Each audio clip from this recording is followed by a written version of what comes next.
नमस्कार दोस्तों, Praveen classes YouTube channel में आप सभी का एक बार फिर से बहुत बहुत स्वागत है। दोस्तों, आज की वीडियो में हम लोग देखने वाले हैं रेलवे ग्रुप डी 2025 परीक्षा के लिए अति महत्वपूर्ण सामान्य ज्ञान व सामान्य विज्ञान के प्रश्न। जी हाँ दोस्तों, सभी प्रश्न बहुत ही महत्वपूर्ण हैं आगामी रेलवे ग्रुप डी के एग्जाम के पॉइंट ऑफ व्यू से। अतः दोस्तों, आप सभी से एक रिक्वेस्ट करूंगा कि इस वीडियो में आप लोग अंत तक जरूर बने रहें, सभी प्रश्नों को अच्छे से देखें, समझें और याद करें। तो आइए दोस्तों, आज की वीडियो हम लोग शुरू करते हैं रेलवे ग्रुप डी 2025 परीक्षा के लिए अति महत्वपूर्ण सामान्य ज्ञान व सामान्य विज्ञान के प्रश्नों का। चलिए वीडियो को शुरू करते हैं। पहला प्रश्न है, राजा परवा त्योहार किस राज्य में मनाया जाता है? तो आप लोग याद रखेंगे दोस्तों, राजा परवा नामक त्योहार दोस्तों मनाया जाता है ओडिशा राज्य में। ऑप्शन डी हमारा क्या होगा? सही उत्तर होगा। राजा परवा त्योहार किस राज्य में मनाया जाता है? तो आप लोग याद रखेंगे ओडिशा राज्य में मनाया जाता है। ऑप्शन डी राइट आंसर होगा। चलिए अगला प्रश्न देखते हैं। अगला प्रश्न है, चाइना रूम पुस्तक के लेखक कौन है? बतानिए दोस्तों कि चाइना रूम नामक पुस्तक के लेखक कौन है? तो आप लोग याद रखेंगे इसका भी सही उत्तर होगा option D doctor Prabhleen Singh. जी हाँ दोस्तों, चाइना रूम पुस्तक के लेखक कौन है? तो आप लोग याद रखेंगे डॉक्टर प्रभलीन सिंह, यानी कि ऑप्शन डी हमारा क्या होगा? बिल्कुल सही उत्तर होगा। चलिए अगला प्रश्न देखते हैं। अगला प्रश्न है, मिताली एक्सप्रेस ट्रेन भारत एवं किस देश के बीच शुरू की गई है? दोस्तों बतानी है कि मिताली एक्सप्रेस नामक ट्रेन भारत और किस देश के बीच शुरू की गई है? तो आप लोग याद रखेंगे इसका सही उत्तर होगा ऑप्शन बी बांग्लादेश के बीच। जी हाँ दोस्तों, मिताली एक्सप्रेस ट्रेन भारत एवं बांग्लादेश के बीच शुरू की गई है। आप लोग याद रखेंगे ऑप्शन बी क्या होगा? सही उत्तर होगा, राइट आंसर होगा। चलिए दोस्तों अगले प्रश्न की ओर बढ़ते हैं। अगला प्रश्न है, एशिया की रोशनी किन्हें कहा जाता है? दोस्तों बतानी है कि एशिया की रोशनी यानी कि लाइट ऑफ एशिया किन्हें कहा जाता है? तो आप लोग याद रखेंगे लाइट ऑफ एशिया यानी कि एशिया की रोशनी गौतम बुद्ध को कहा जाता है। आप लोग याद रखेंगे किन्हें कहा जाता है? तो गौतम बुद्ध को कहा जाता है एशिया की रोशनी, लाइट ऑफ एशिया। चलिए अगला प्रश्न देखते हैं। अगला प्रश्न है, अम्लीय वर्षा में प्रायः क्या अधिक मात्रा में होता है? दोस्तों बतानी है कि एसिड रेन यानी कि अम्लीय वर्षा में प्रायः क्या अधिक मात्रा में होता है? तो आप लोग याद रखेंगे एसिड रेन यानी कि अम्लीय वर्षा में सल्फ्यूरिक अम्ल होता है। कौन सा अम्ल होता है दोस्तों? तो आप लोग याद रखेंगे ऑप्शन सी सल्फ्यूरिक अम्ल होता है अम्लीय वर्षा में। चलिए अगला प्रश्न देखते हैं। अगला प्रश्न है, मानव शरीर का सबसे बड़ा अंग कौन सा है? दोस्तों बतानी है कि मानव शरीर का सबसे बड़ा अंग कौन सा है? तो आप लोग याद रखेंगे दोस्तों, मानव शरीर का सबसे बड़ा अंग होता है त्वचा यानी कि स्किन। जी हाँ दोस्तों, हमारे शरीर का सबसे बड़ा अंग कौन सा है? तो आप लोग याद रखेंगे स्किन यानी कि त्वचा है दोस्तों। चलिए अगला प्रश्न देखते हैं। अगला प्रश्न है, अलमाटी बांध किस नदी पर स्थित है? दोस्तों बतानी है कि अलमाटी बांध किस नदी पर बनाया गया है, किस नदी पर स्थित है? तो आप लोग याद रखेंगे ऑप्शन सी कृष्णा नदी पर स्थित है। जी हाँ दोस्तों, अलमाटी बांध किस नदी पर स्थित है? तो आप लोग याद रखेंगे कृष्णा नदी पर, कर्नाटक राज्य में। ये भी आप लोग याद रखेंगे, अलमाटी बांध कर्नाटक राज्य में कृष्णा नदी पर स्थित है दोस्तों। चलिए अगला प्रश्न देखते हैं। अगला प्रश्न है, विक्रम साराभाई अंतरिक्ष केंद्र कहाँ स्थित है? दोस्तों बतानी है कि विक्रम साराभाई अंतरिक्ष केंद्र कहाँ स्थित है? तो आप लोग याद रखेंगे त्रिवेंद्रम में स्थित है। जी हाँ दोस्तों, ऑप्शन डी हमारा क्या होगा? बिल्कुल सही उत्तर होगा। विक्रम साराभाई अंतरिक्ष केंद्र कहाँ स्थित है? तो आप लोग याद रखेंगे त्रिवेंद्रम में। ऑप्शन डी क्या होगा? बिल्कुल सही उत्तर होगा दोस्तों। चलिए अगला प्रश्न देखते हैं। अगला प्रश्न है, भारतीय अंतरिक्ष कार्यक्रम का जनक किसे कहा जाता है? बतानिए दोस्तों कि भारतीय अंतरिक्ष कार्यक्रम का जनक किन्हें कहा जाता है? तो आप लोग याद रखेंगे दोस्तों, डॉक्टर विक्रम साराभाई को कहा जाता है। ऑप्शन से क्या होगा? सही उत्तर होगा। भारतीय अंतरिक्ष कार्यक्रम का जनक किसे कहा जाता है? तो डॉक्टर विक्रम साराभाई को आप लोग याद रखेंगे। ऑप्शन सी हमारा क्या होगा? बिल्कुल सही उत्तर होगा। इन्हीं के नाम पे है दोस्तों विक्रम साराभाई अंतरिक्ष केंद्र, जो अभी हमने पढ़ा कहाँ स्थित है? तो त्रिवेंद्रम में स्थित है और इन्हें भारतीय अंतरिक्ष कार्यक्रम का जनक कहा जाता है। चलिए अगले प्रश्न की ओर बढ़ते हैं। अगला प्रश्न है, लंदन किस नदी के किनारे स्थित है? बतानिए दोस्तों कि लंदन शहर किस नदी के किनारे स्थित है? तो आप लोग याद रखेंगे टेम्स नदी के किनारे स्थित है।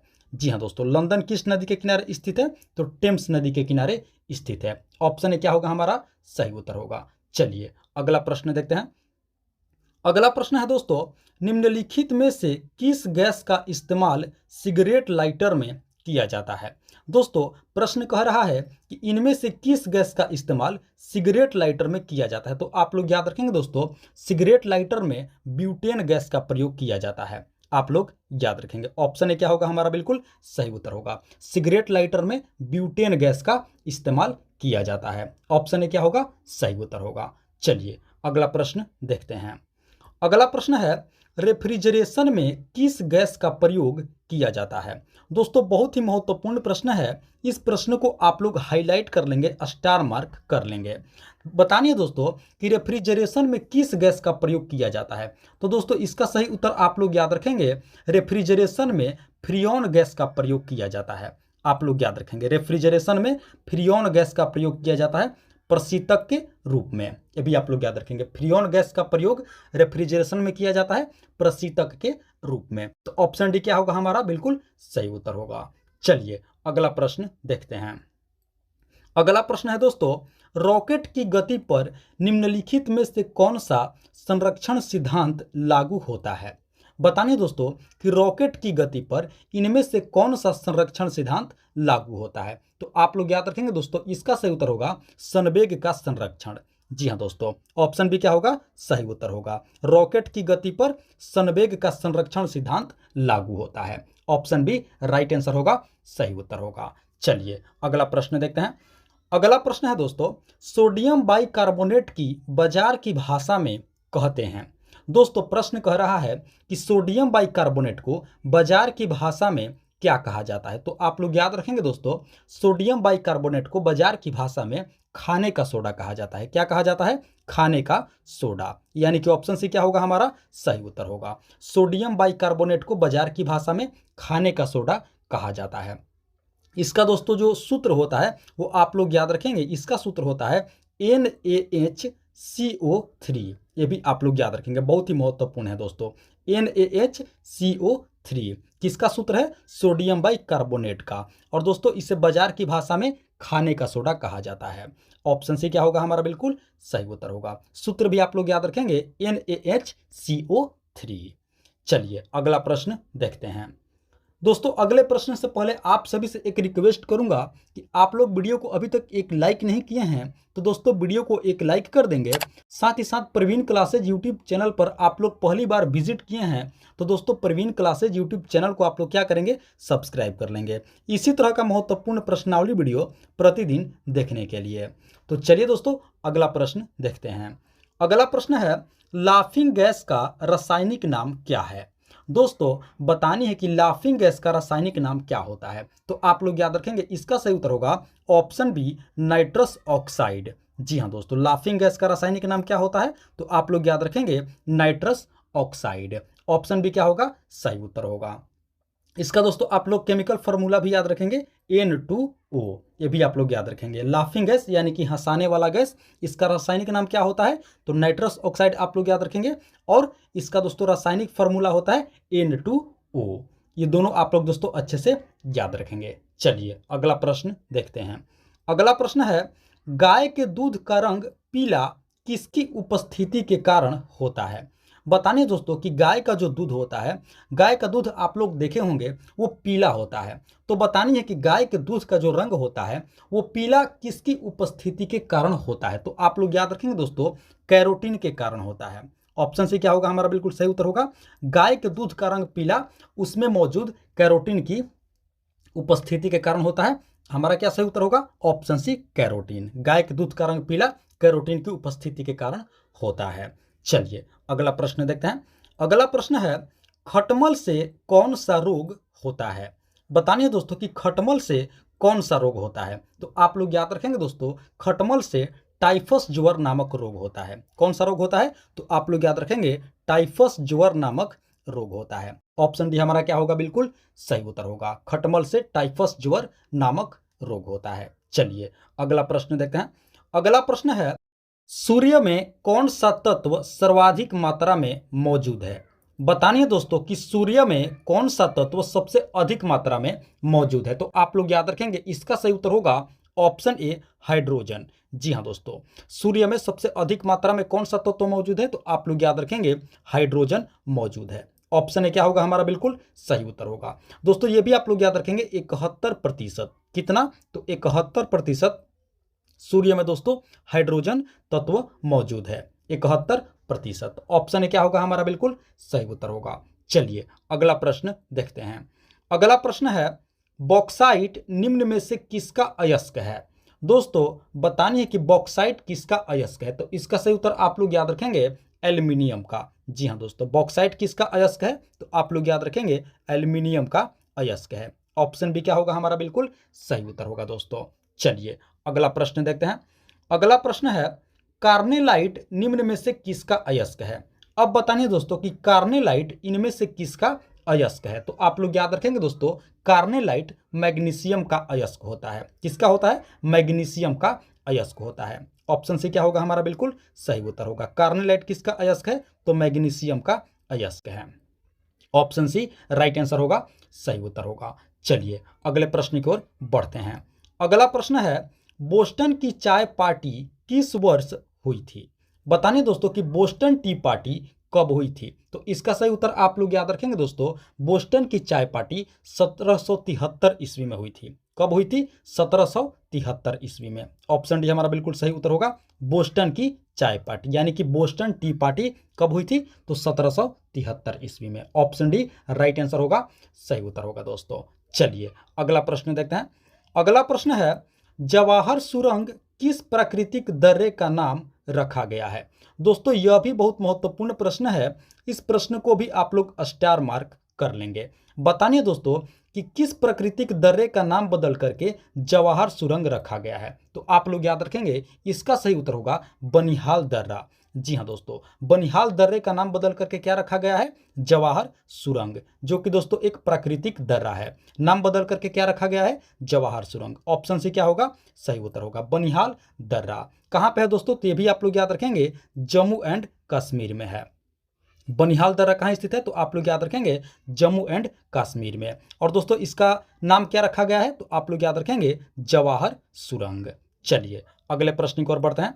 अगला प्रश्न है हवाई जहाज का निर्माण किस धातु से किया जाता है? बतानिए दोस्तों कि हवाई जहाज का निर्माण किस धातु से किया जाता है। तो आप लोग याद रखेंगे दोस्तों हवाई जहाज बनाने के लिए एल्यूमिनियम धातु का प्रयोग किया जाता है। किस धातु का प्रयोग किया जाता है? तो आप लोग याद रखेंगे ऑप्शन सी एल्यूमिनियम धातु का प्रयोग किया जाता है।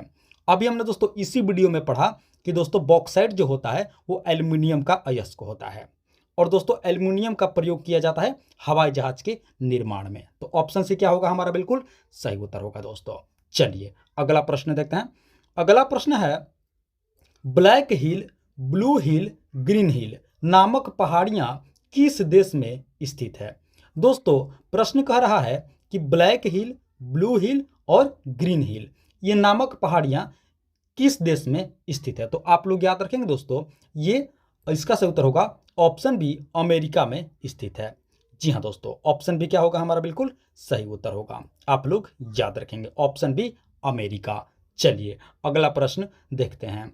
अगला प्रश्न है बिरजू महाराज किस नृत्य शैली के प्रतिपादक थे? दोस्तों बतानिए कि बिरजू महाराज किस नृत्य शैली के क्या थे? प्रतिपादक थे। इनका किस नृत्य शैली से संबंध था? तो आप लोग याद रखेंगे इसका सही उत्तर होगा ऑप्शन सी कथक का। जी हाँ दोस्तों, बिरजू महाराज किस नृत्य शैली के प्रतिपादक थे? तो ऑप्शन सी क्या होगा हमारा बिल्कुल सही उत्तर होगा कथक के प्रतिपादक थे। यानी कि बिरजू महाराज का संबंध किस नृत्य शैली से था? तो आप लोग याद रखेंगे ऑप्शन सी कथक।